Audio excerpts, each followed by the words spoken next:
Writing is creative practice, and like all creative practices, you get to customize it to you.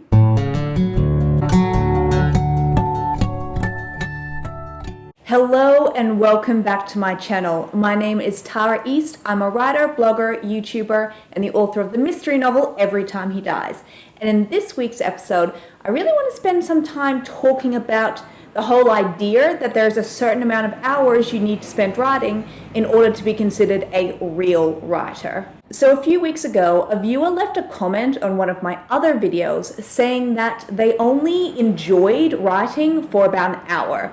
After that, all joy disappears. They worried over whether this feeling was normal, and if so, should they simply push on, despite the fact they're no longer enjoying writing, and just grind out their story anyway. Of course, I replied to their comment, but I actually felt like I had more to say on this topic. The thing is, writing rules and writing advice are basically yardsticks that our inner critic can use to beat ourselves up with whenever we fail to measure up. One of the most common myths about writing is that a writer spends all day bent over their keyboard wrestling with their story. We have visions of them adjusting their oversized glasses, their hair pleasingly disheveled, an artfully torn sweater, and maybe a half-drunk cup of coffee or even whiskey beside them. And in this vision, we imagine that they have spent all day or all night working on their masterpiece. They are alone, the room is quiet, and maybe there's a sleeping dog in the corner. But what is missing from this vision is the partner who's knocking at the door,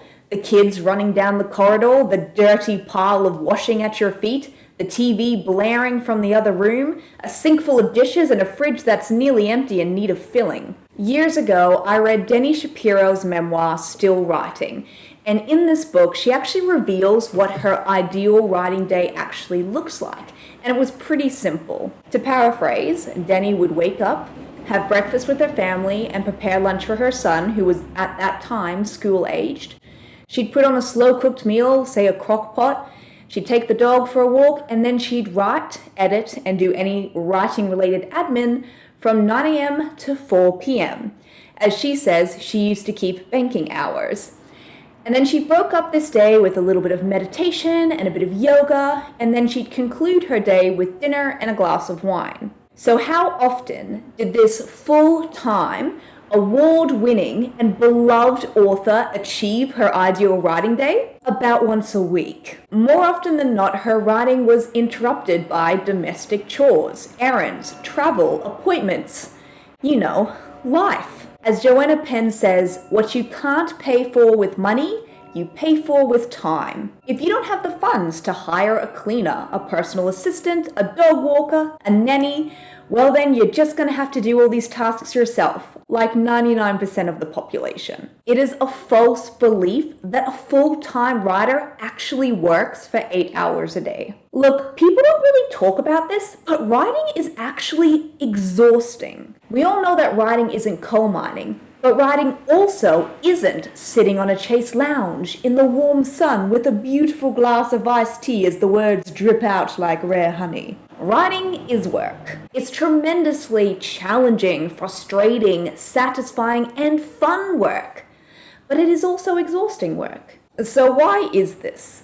Well, basically because writing is relentless decision-making, especially if you're drafting. Not only are you making decisions about what's going to happen next, you're also building multiple human beings, how they speak, their backstories, their behaviors, and you're building an entire alternative world, even if you are writing realist fiction. Now, I don't know about you, but building a human or a whole world from scratch is kind of a big deal. The reason why morning routines and checklists are so damn popular is because they reduce the amount of decisions that you have to make. Making decisions for 8 hours straight is actually a really big ask, and decision fatigue is a real thing. Google it. This is why you'll find many writers only work for 2 or 3 hours a day. Stephen King, Stephen Pressfield, Joanna Penn. Some writers work a little bit longer. Margaret Atwood, J.K. Rowling, Ernest Hemingway all worked for about 6 hours a day.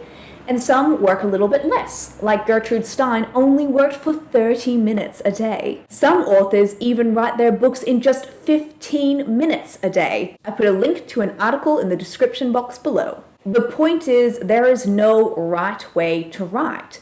You don't need to write for 6 hours a day to be considered a real writer, and tiny steps can actually lead to really big goals. However, I would add the small caveat that how much you write and how you approach your writing should be aligned with your why. What is it that motivates you and that draws you to the blank page?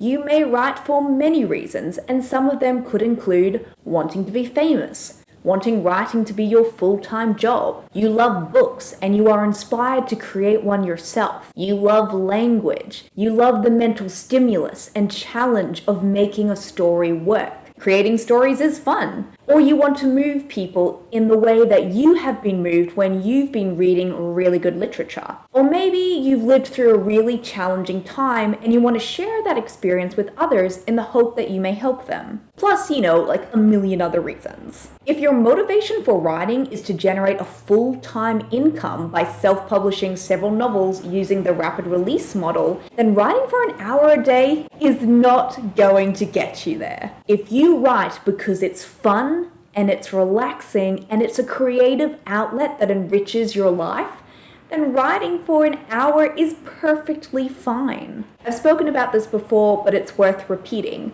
Writing isn't always fun, at least for me, but then fun is not one of my whys. And if you'd like to know what my whys are, I've put a link in a blog post that breaks this down in the description box below. For me, most days writing feels fine. It feels natural and satisfying. I feel like I'm putting my time to good use, which is a feeling that I don't experience when running errands or doing paid work outside of writing, publishing, or the academic spectrum. There are moments when writing feels wildly joyous, and then there are days where I feel like I'm just white-knuckling through every word. And the reason why I write on those days is because a hard day of writing is better than a good day of doing anything else. I want to get better, and I made a promise to myself in the story. But that's just me. Writing is creative practice, and like all creative practices, you get to customize it to you. Tuning into why you want to write, and then creating a structure and a routine that is in alignment with and supportive of that feeling or goal is the ultimate gift you can give yourself. You can write for 15 minutes every day, or you can dedicate one whole day a month to your creative practice. You get to decide what writing looks like for you, so make sure you decide wisely. Do you compare your writing routine to those of established authors? Do you worry that you're not a real writer because X, Y, Z?